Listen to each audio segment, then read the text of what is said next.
secrets are revealed in Ultimate Spider-Man. We got a Yapathon issue with important dialogue, so let's get right into it. It's August, and we see Harry and Gwen waiting in a restaurant for Peter and MJ, and they're currently late. Harry says they're coming. They're the kind of people you can always depend on. They are exactly who they appear to be. To be so lucky. You think it has anything to do with luck? I think simple circumstances don't require the moral flexibility people like you and me normally have. We are what the world allows us to be, dear. And at that moment, Peter and MJ arrive. Peter and Harry dap each other up. And MJ looks around like, where's everybody at? So Harry explains he rented out the building and flew in a new crew to staff it. Cause in the public eye, Harry Osborn is dead. And he can't have people finding out he's still alive. But anyways, you guys hungry? More curious than hungry, but sure. Well, whatever it is you want, tonight you'll get your fill. Cause on the menu today is no more secrets and no more lies. Whatever MJ wants to know, they'll tell her. Last time we had dinner, all of you knew exactly what was going on, and I was the only one who didn't. Harry's like, hey, I told him to tell you. Man, I did, I told him. But the funny part is, me and you, MJ, we were actually in the same boat. Your husband had a secret, and my wife had a secret. Because at the time, he didn't know that she was Mysterio. And how did you feel about that? Confused, excited, worried, maybe even a little betrayed? Maybe a lot. But I had a good reason, just like Peter did. It was a secret between people who aren't supposed to have them. Almost everyone calls that betrayal. MJ's like, you don't seem that remorseful. My apology was saving his life. And whoo boy, am I grateful for that. All right, y'all, let's have some dinner. Gwen kicks off the convo. So MJ, how many questions do you have exactly? I got a billion questions. I mean, I know what I know about Peter, but the two of y'all, I don't know what's going on. For example, how many people around you know what's really going on?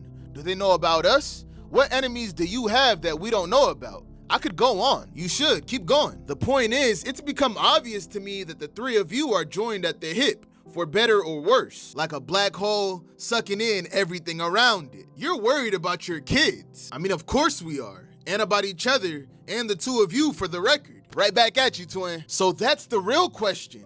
Not whether the battle is righteous or worth it, or if we even win. What you really care about is what it might cost. Damn right I do, but my problem with the way you're talking is you act like you don't have anything to lose. That's terrifying to me. It's true that I have less than you, but not nothing.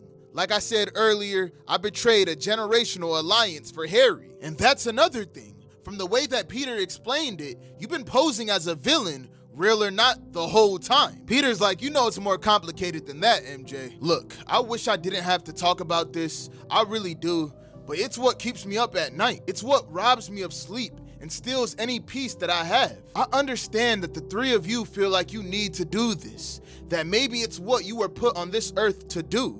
I get that. I've tried really hard to accept that what you're doing matters more than anything else. I compromised, and every time I draw a line in the sand, I get pushed across it. MJ, no, I know you don't mean to.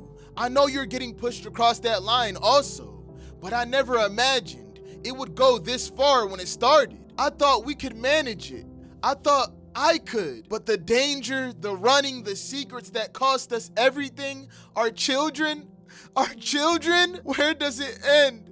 When does it stop? MJ is pouring her heart out. She started crying. Harry hands her a napkin and says he's sorry that she's going through this. He hates it, but the only way out is through. What the hell does that mean? That it only ends when we win. MJ's eyes widen at that answer, and she gets up and goes to the bathroom because she needs a minute. Gwen tells Peter this is her fault, so she'll go handle this. We then cut to Uncle Ben watching over Richard and May. May was fake sleeping on the couch, but then she finally goes with Anna so she can go to bed. So now with the two boys in the living room, Uncle Ben tells Richard, instead of watching this movie, how about we talk about all that trouble you've been getting in? But in typical teenage fashion, Richard's like, I don't really want to talk about it. AKA, he really wants to talk about it, and he starts yapping. Really? What was I supposed to do? Baby Shawty says she needed help. And I mean, what's the suit for if I don't help people? Sure, yes, it was a lie and a trap, and truly it was a scary situation, but it turned out fine. Felicia and I are fine because I had the suit. So how does it make sense for me to not be able to wear it anymore? How is that safer? I mean, I understand the idea that it gives me a false sense of security, and I understand that maybe there's something out there that the suit can't cope with, but that's true for everyone. There's always something scary lurking around the corner. My parents just think I can't handle it. Plus, you know, I really want to see her again. Uncle Ben's like, damn, I thought you didn't want to talk about it. Felicia got my boy simping. After that, J. Jonah Jameson pulled up with Madeline, while Uncle Ben was chopping it up with Anna. Uncle Ben's like, how was the date? Ongoing, but pretty good so far. Madeline getting a little jealous because she rocked with Uncle Ben more. So she tells Jonah, I think we should call it a night, and kicks his ass out. Uncle Ben like, you have fun? Oh, I'm getting there. Uncle Ben got the huz fighting for him. He like, yeah, I should probably call it a night. We then flip to Gwen Stacy in the bathroom, and she talks to MJ while she's in the stall. I know that wasn't what you wanted to hear out there, bad messenger, but that's because there's a huge difference between you and me. I had dreams and idealism beaten out of me years and years ago. For you, that's just happening now. So what do you want, Gwen? Peter, I don't think we can win without your husband. He's stronger, faster, just naturally better at this. When people look up and are hoping for someone to save them, it's him they want to see. The problem is, he has an innocent view of the world, a belief that everything is going to work out if you just do the right thing. It's a weakness. Everyone has a weakness. Don't you only have powers when you have the amulet? Yes, which is my point.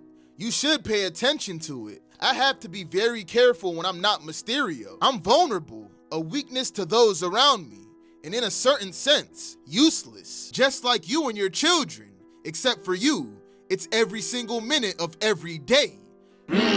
I know that sounds harsh, but don't take it personally. One has to be aware of their shortcomings in order to have a plan for them. So you need to hear this. You should have a plan for yours, Mary Jane. Yeah, I'm working on one right now. Good, that's good. MJ's like, so, when do you get the amulet back? In 11 days. Why? Then MJ knocks her ass out for talking all that hot shit. Peter and Harry are at the table thinking they're working everything out in there. But then they look up to see that only MJ returned. Peter's like, what happened? You're a good man, Peter, and you could be one too, Harry. But your wife, she's gonna get everyone killed. And someone needs to do something about that. And it's revealed that Mr. Negative is planning to do something about that. Mysterio is now his target number one. Unfortunately, that is the end of this chapter.